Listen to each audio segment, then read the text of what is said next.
Hi, I'm Kate, and today I'll be presenting a couple of concepts I've prepared for my capstone project. I'm looking at the future of farming and considering how our agriculture and food systems will work when we're trying to grow more food with less inputs, less water, and less land in the next 60 years or so. My interest in agriculture started at a pretty early age. I grew up in a rural area, Milton Ulladulla, on the south coast of New South Wales, and I went to school surrounded by dairy farms. In 2016, I started studying fashion design, but I realized while I was studying that I was a lot more interested in fibers and the production of our textiles. So in 2018, I moved into textile design. But while I was there, I realized it was actually more the sustainability aspect I was interested in. I didn't want to be contributing to this fast fashion generation of textiles that are being wasted. So in 2019, I moved into my current degree, which is interaction design. And what really got me hooked there was things like systems thinking and starting to solve for wicked problems.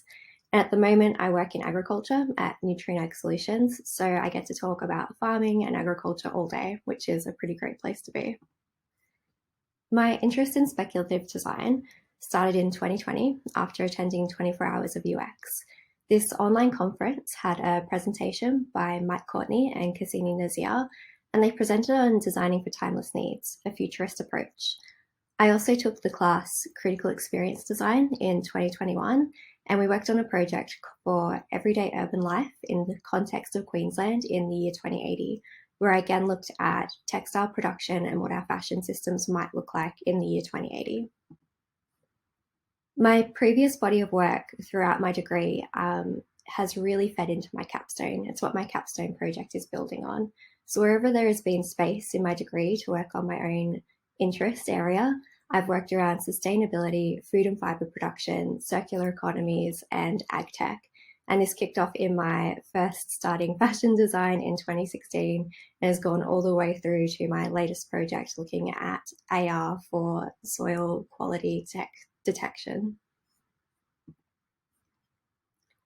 So the problem space. We know that our food production systems need to change. Sustainable Development Goal 2 says that by 2030, we need to ensure sustainable food production systems and implement resilient agricultural practices that increase productivity and production, that help maintain ecosystems, that strengthen capacity for adaptation to climate change, extreme weather, drought, flooding, and other disasters, and that progressively improve land and soil quality. So globally, we've recognized that this problem exists and that we need to change the way our food is produced. But we're still really seeing this disconnect. So from the Department of Climate Change, Energy, Environment and Water, from a report that came out last year, this quote really struck me. If we combine the land mass used to grow wasted food in Australia is larger than Victoria, which is over 25 million hectares. And that's only food waste. That doesn't even consider the fiber that we waste through fast fashion. So there's really this growing disconnect between how foods and our fibers are produced and then how they're consumed. So one of the things that's happening is that we're saying, well, farmers and growers need to change.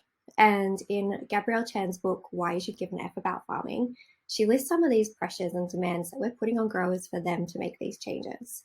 So we want clean, green food to feed the world. We want food at scale. We want cheap food. We want our farmers to be family farmers. We want them to have global capital, though. We want them to be exporting and making money for us as a country. We want them to be resilient. We don't want to pay any subsidies for our food and fibers that are produced. And we want our farms to be like any other business. We want our farmers to use the latest technology. We want them to look after the environment. We want them to look after native habitat for declining species. And we want them to sequester carbon to turn around both their own emissions and some of the rest of the population's emissions too. So all these things that governments and consumers are saying to growers, hey, we want you to change. One thing that we're often not hearing is the grower's voice. So this was a blog that was shared at work earlier this year, and it really struck a chord with me. It was about this guy who went to a conference on the future of farming, and he really noted the absence of farmers present, farmers actually talking about why they're doing the things they're doing. And he had this comment, so much dialogue is generated on how to convince farmers to switch practices with no farmers present to engage with, or even to explain why they do the things they do. So I felt like it was really important to try and get that grower's voice into the picture. I don't think anyone is more invested in resilient farming, in healthy farms than farmers. So trying to make sure that whatever project I do incorporates those voices. One of the big things I've learnt throughout my degree is looking at systems thinking and systems design. Um, so, a system is essentially a set of elements or parts that is coherently organized and interconnected in a pattern and structure that produces a characteristic set of behaviors, often classified as its function or purpose. And that comes from Donella Meadows back in 2008. And it really shows us that the whole of our system is interconnected. We can't expect to change one single spot and have that change the entirety of a system. So I wanted to take more of a service design approach from it. Lucy Kimball says that instead of the production consumption dyad in which value is consumed, service dominant logic sees customers, end users, and other stakeholders as involved in co-creating value. I think that's something that's really relevant to our food systems. We have our growers and our producers who need to and want to make change, but we as consumers also need to make change in our consumption habits, in what we're requesting in our food and fibers, making sure that every stakeholder, every actor throughout the entire food system is working towards changing it for a positive. So in order to get both consumers and growers' voices heard, I want to take a co-design approach in my concepts. This comes from a paper that says that novel co-design and co-innovation techniques need to explore that support working with dispersed and autonomous entrepreneurs, that's farmers, that afford democratic and radical innovation whilst also considering other actors with diverging interests and complex power relationships. So some sort of co-design project that ensures everyone's voice is heard, but that also considers that when we're working with growers, we're working over vast distances, something that could be done remotely potentially, something that could allow for active participation without requiring growers or any other participant who's interviewed to go out and get a bunch of design tools or a bunch of materials that might not be easily accessible. So after that, I synthesized my research. Most of my research in this project was around design practices because I borrowed a lot of my background research on food production and fiber production from previous assignments that I've worked on. So really kind of synthesizing everything I already had together. I looked at doing some affinity maps and put together a design brief. So my first concept looks at using make-believe as a ludic experience. And I should say that a ludic experience or a playful experience is one of the key criteria for this capstone project. So speculative design props do not stand in for the real thing, and they do not fit into predefined behavioral schema. They're physical fictions, departure points for sophisticated imaginings never meant to be viewed as real or to reflect reality. So this concept of speculative design really asks us to imagine what could the future be. But the way it does this so well is by anchoring it in the present with something called a perceptual bridge. So for me, in my first concept, that perceptual bridge I wanted to create was using a supermarket space to invite people to come in and examine foods of the future, to have a shop around and learn about what these foods might be like, why they're grown or produced the way they're produced. So the way I hope to do this is by interviewing growers and consumers on the future of food. I want to look at the current pressures and choices that they're making, and I want them to project forward and think about, well, in 60 years from now, what might the food I'm producing or consuming look like? I then want to co-design with an AI tool called DALL-E. Now, this tool uses word prompts to generate art. So far, most of the images you've seen in this presentation have actually been created with DALL-E. So using this, I want to work with participants to put together descriptions of what they imagine future foods might look like, and then render them using DALL-E. I would then take these designs and try to physically recreate them. I want to use materials that are fully recyclable or compostable. And I want to create a large scale, an adult scale, if you will, play supermarket. So you might be familiar with the play kitchens that children have that are impossible to resist. You have to go and try and make a little coffee in the kitchen. I want to create that on a larger scale in the form of a supermarket. The idea is that you would then be able to shop for your produce, take it to a scanner or potentially scan with your phone. And in doing so, you'd be able to hear the voice of the food designer talking about why the food they've produced looks like it does. What sort of considerations went into it? What would it taste like? Really getting to hear the voices of both growers and consumers, showing how they both fit together in shaping our food systems, and looking at what we could be doing now to safeguard our food systems and supply chains in the future. So once again, interviews with growers and consumers, using AI as a remote co-design tool, creating a supermarket of the future, and amplifying voices would be the goals in this first concept.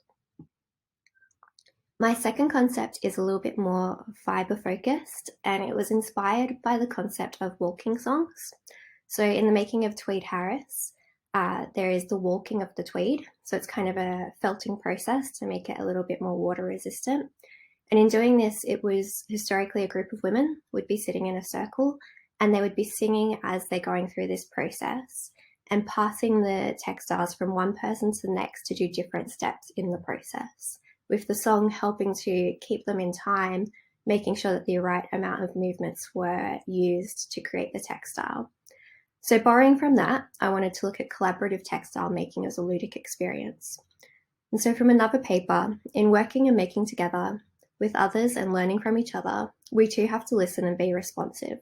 What results are kinds of collision, unexpected meetings with uncontrolled outcomes, fusions, and unanticipated or sometimes simply new results. What I envisaged for this piece was something more like an installation. So using what was called French knitting, or a wooden spool that you might have seen as a child, where you could essentially knit a somewhat useless little woolen snake through this spool. What I envisioned doing was interviewing cotton growers and looking at the full scale of inputs and labor that goes into producing all this beautiful cotton that we're then putting into fast fashion.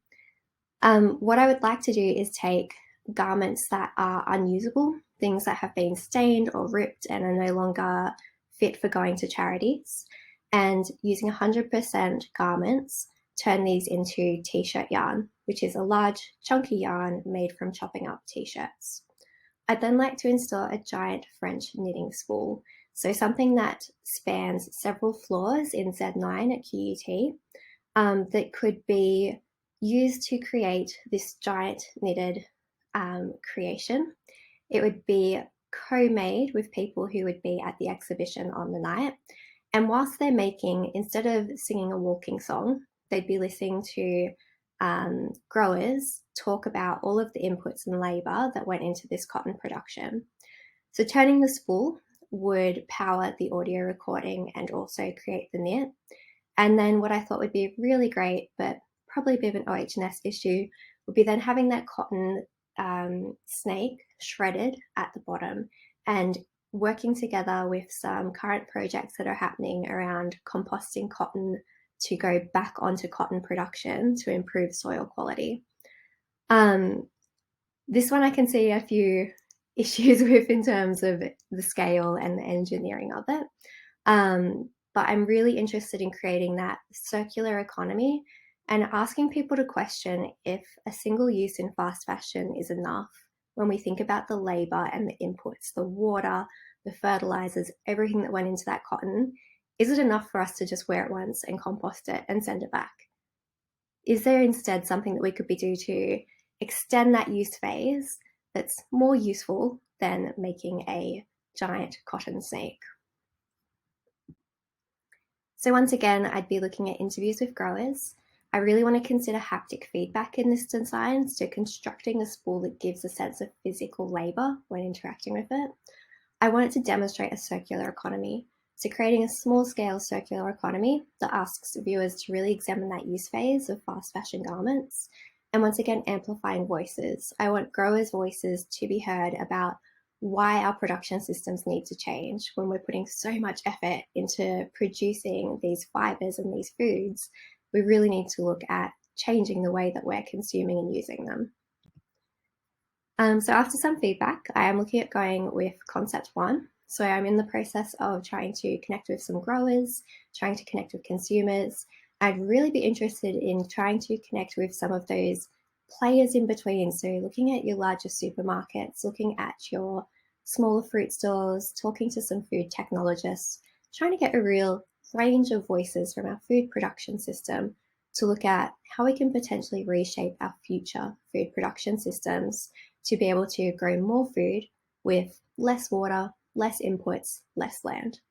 Thanks for watching. Bye.